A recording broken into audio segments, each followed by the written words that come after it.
welcome. I hope you're having a fantastic day as you tune into this. Whether you're here live or looking at the replay or you get on our email list and it's emailed to you, I hope this finds you well on January 14th. Halfway through the month already, which is crazy. I want to talk to those who have set some New Year's goals around wellness. So again, New Year's resolutions brings in a lot of goals around how you want to change your life. So if your goal is to create some wellness in your life for 2021, I'm here to talk to you about this. I want you to really think about what wellness actually means to you. We live in a culture and a time that there seems to be like really high expectations around wellness, and there's this idea of perfection around it, that it has to look a very specific kind of way, whether that's losing weight or having, doing the exercise things or being on a specific diet, or whatever that is around wellness. There seems to be this like image of what it means to be well in this world. And I want to challenge you to think about wellness in a very, very different way. Now, nutrition does play a role in how good you feel about yourself and then what you're consuming. But wellness really comes down to boundaries is really important. The ability to say no to something means that you actually are saying yes to something else. So every single no has a yes attached to it. So when you say no to somebody else, like, can you help me move? Can you do this thing for me? Can you work a little later? Can you take on an extra shift? Can you, give up this thing to do something for me? When you say yes to somebody else, you're saying no to yourself. And so it works the other way. So when you say no to somebody else, you're actually saying yes to yourself. So boundaries, number one, is a really big part of any kind of wellness goal or self-improvement goal that you might have for the year. So I want you to consider about boundaries. I want you to think about consumption in a different way. So we constantly get bombarded with consumption around food, whether it's the keto diet, whether it's the Whole30 diet, or whatever diet that happens to be going on at this point, we focus on food. But I want you to think about consumption in a different way. I want you to think about what else you might be consuming in sense of social media, books. What are you reading? What are you feeding your brain? And what information are you feeding your brain? What are you consuming and binging potentially that isn't necessarily food? So what we feed our brains actually makes a difference on how we feel. And we can either increase our wellness by what we are consuming with content or we're reading, what we're exposing ourselves to, or we can decrease our wellness based on that. So I want you to really think about consumption. So that's the second part of wellness. The third part of having a wellness goal is to look at your relationships. So you might want to do a bit of an assessment on your relationships. Not something super formal, but just like a check-in around how good do I feel in this relationship? And what makes me feel good in this relationship? Do I feel cared for? Do I feel loved? Do I feel connected in this relationship? All friendships, family relationships, all the relationships. Look at all of your relationships. And then ask yourself, do I contribute to this relationship? Do I want this relationship to improve in any kind of way?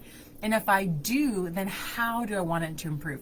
I want to get really specific. So any goal needs to be really, really specific. If you just think about wellness as a whole, then you're going to get lost in it, and it's going to be this arbitrary thing that you cannot measure. So I want you to check into your relationships. If there's something that you feel you can improve in your relationships, then I want you to get really specific on it.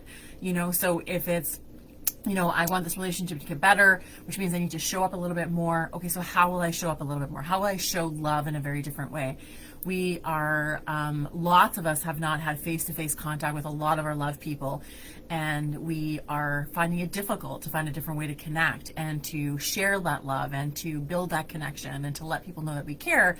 And sometimes we need to be a little bit creative in what that looks like, beyond just like video chats and phone calls. So maybe it's about writing a handwritten letter. Maybe it's about telling somebody more often that you care about them or appreciate them. There might be some relationships that are not feeding you, that you have this relationship in your life and you think, after a bit of an assessment about it, think, this isn't working for me, that it hasn't transitioned really well, that the stress of this past year has actually been really hard on that relationship and it's showing you some cracks in it. You need to assess that and to ask yourself, what is the energy you're putting into it? Is there room for improvement? Can you have a conversation with this person? This is all part of a wellness plan, especially if wellness is your goal. And the last thing I want you to consider around a wellness goal for the year is, what do you do to restore? So we often set these goals around what we're going to do, right? So it becomes a list of, I'm going to go to the gym, I'm going to work out, I'm going to follow this diet, I'm going to do this thing. So it's a lot of energy output. So goals typically, the way we write them, are very energy output focused.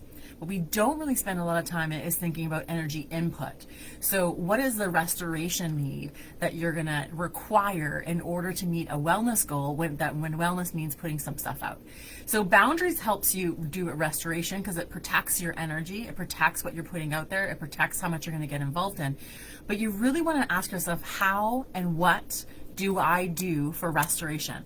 What will I do for restoration? What will I commit myself to? And it cannot be another exercise plan. It has to be something different. It has to be something that creates restoration. And exercise can be restorative. I'm not saying it's not, but exercise is really energy output. So yoga is a bit more of a balance around energy output and input. Meditation is really about energy input. Going out into the forest and being in nature is energy input. So I really want you to think about restoration. This last year has been brutal. I know we all have like using those terms.